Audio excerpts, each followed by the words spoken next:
35 anos de carreira só na TV, é isso? Peraí. O jornalismo, ele disse. Jornalismo, que eu comecei na Folha de São Paulo.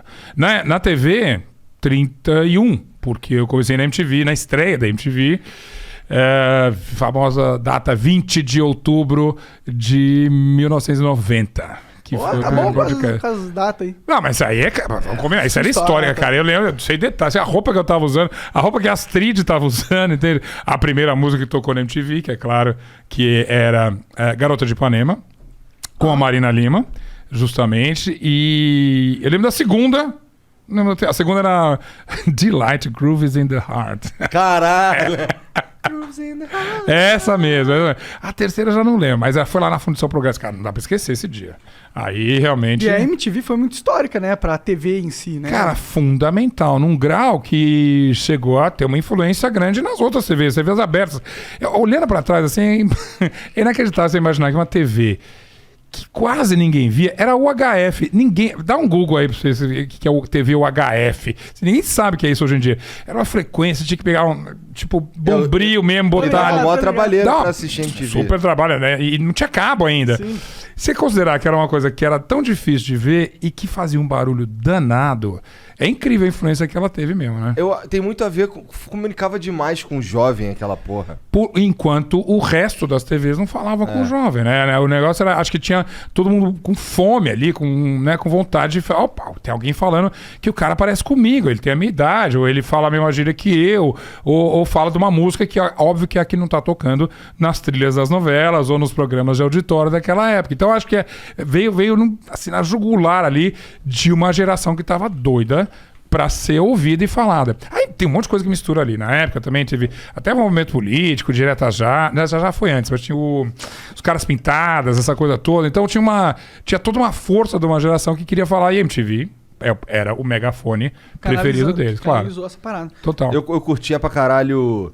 Mas assim, eu sou de 85, então em 1990 eu tinha 5 aninhos. Então... Não pensei, a estreia você não lembra, eu acho, né? Não lembro. Mas eu gostava de... O que eu achava muito foda na MTV é que, por exemplo, eu lembro que eu gostava de ver desenho. Aí eu sabia... Aí existia Beavis e Butthead. Pra mim aquilo era muito louco. Nossa, eu lembro de chegar as fitas do Beavis e Butthead e falar, não é possível, que isso? Cara, essa dia que era maravilhosa. E isso veio de um outro programa da MTV, posso estar confundindo aqui, que era de animação, que chamava Liquid Television. Não sei se o Beavis e Butthead era Liquid Television. Só sei que aquela era uma época de ouro de animação. Simpsons dessa época, começou a aparecer um monte de coisa bacana entre o final dos anos 80 e o final dos anos 90. E a gente viu, obviamente, sempre fora da curva, veio com aqueles caras underdogs, assim, né? Feios, encalhados, moleque... Duro, uns imbecis, entende? Heróis nacionais. Capa da Rolling Stone, eu lembro de gente dessa capa. Mais de uma capa da Rolling Stone até. E um super sucesso da MTV. Tem uma música do Red Hot Chili Peppers que é do filme dele, se eu não me engano. Sim. Mas longa-metragem. Fizeram longa-metragem com Beavis e Butthead. Então isso que era o... Você vai fazer o... I am Corolho! Corolho! Então, mas não é incrível que uma coisa que é tão pequena tinha uma influência tão grande. Até hoje eu fico... inclusive a gente começou falando de podcast, que é um podcast com o cara da TV. Cara, acho que a MTV lá atrás apostou numa coisa que hoje em dia, com internet, com rede social, é uma verdade. Se fizer uma coisa bacana, diferente, que faz um barulho, você vai pro mainstream, entende? Sim, com certeza. E eu acho que a internet, ela bebe muito da MTV hoje em dia, Total. Porque vale tudo. Na MTV era maravilhoso que a gente fazia qualquer... Era um monte de moleque alucinado.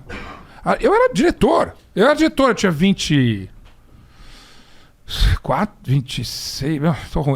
anos. Eu era diretor de jornalismo. Tinha uma equipe, eu assinava contratos, não sei o quê. Então era uma molecada fazendo TV. E você tinha carta totalmente branca. E a vantagem da MTV, eu adoro falar isso, que ninguém assistia. Ninguém assistia, mas todo mundo assistia. Então, você fazia uma coisa muito ruim, você tirava do ar. Se fosse uma coisa legal, você repetia até a exaustão. Você lembra disso? Você via aquilo de manhã, às 4 da tarde, 2h30 da manhã, não sei o que e tal. E aí ela pegava, alguém via ali alguma hora e falava, isso aqui é bacana e vamos aí.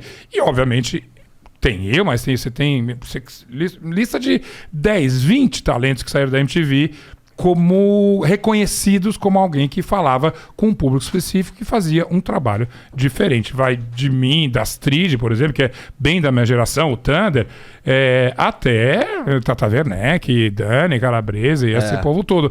Durante toda a existência séria da MTV, eu acho que a existência agora dela não é muito séria, mas ela criou coisas que renderam frutos na TV aberta ou em outras mídias e coisa e tal. Era uma coisa impressionante. E eu acho que parte disso era a liberdade total que a gente tinha de fazer todas as coisas. Com certeza. Tu tava falando da Marina Lima aí, que inclusive que fez um podcast contigo, né? Marina Lima, que prazer. Falei com ela. A gente tá com um podcast na Deezer agora também, chamado Essenciais. Ano passado, a Deezer me convidou para fazer podcast para mim.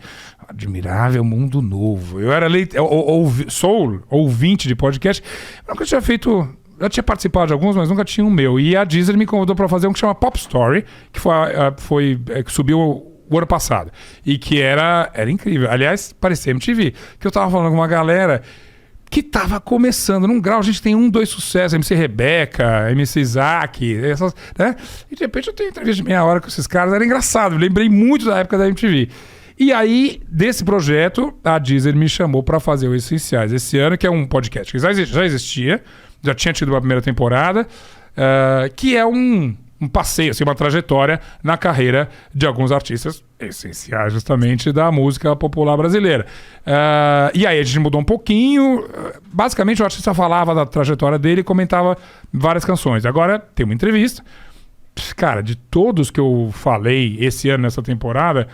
Ou é gente que eu cobri a vida inteira, alguns deles super amigos, né? Então tem muito assunto. Então você junta história pessoal, você junta história da música, às vezes tem muito detalhe, muito bastidor engraçado. Agora, esse que a gente está ouvindo agora, o mais recente dessa temporada, é da Marina Lima, justamente. Lembramos esse videoclipe de Garota de Ipanema, que é difícil, você não acha até em streaming, é difícil, porque era uma versão meio, não era pirata, porque era autorizada.